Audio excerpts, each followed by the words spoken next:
माँ का मातृत्व अपार है, असीम है, अनंत है। केवल माँ ही है जिसकी तुलना किसी से नहीं की जा सकती।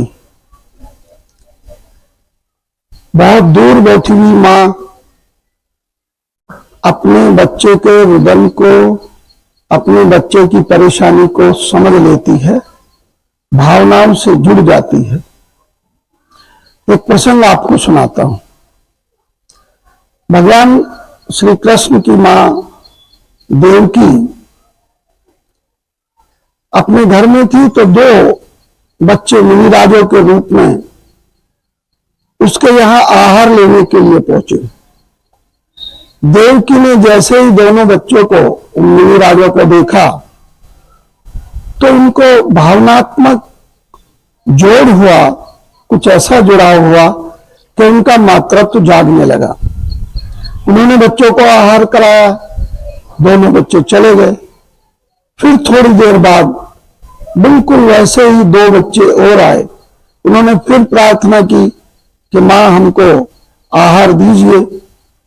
उन्होंने उन दोनों बच्चों को फिर आहार खिलाया तो और मातृत्व जागने लगा।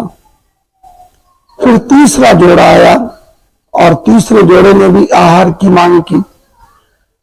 जब उन्होंने उन दोनों बच्चों को आहार दिया तो उनके वक्षस्थल से दूध की धारा बहने लगी।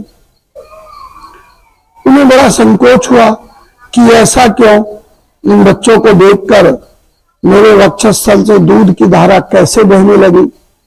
तो संत के पास गई और उनसे इसका कारण पूछा। उन्होंने बताया कि ये जो तीन जोड़े आपके पास आए, ये तीनों अलग अलग थे। ये वो 6 बच्चे थे जिनको पैदा होते ही कंस ने मार दिया था।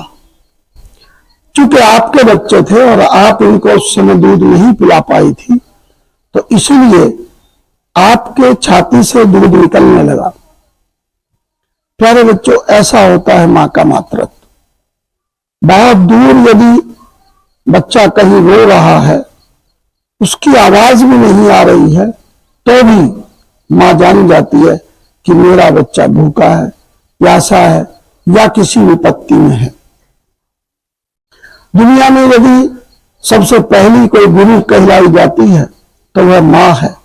इसलिए मैं कहता हूं कि सबसे ज्यादा सम्मानजनक यदि कोई पात्र है तो वह आपकी मां है।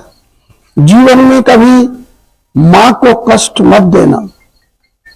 यह सुना जाता है कि एक बार को बेटा नालायक हो सकता है, पर मां अपने बेटे के प्रति कभी दुर्व्यवहार नहीं करती।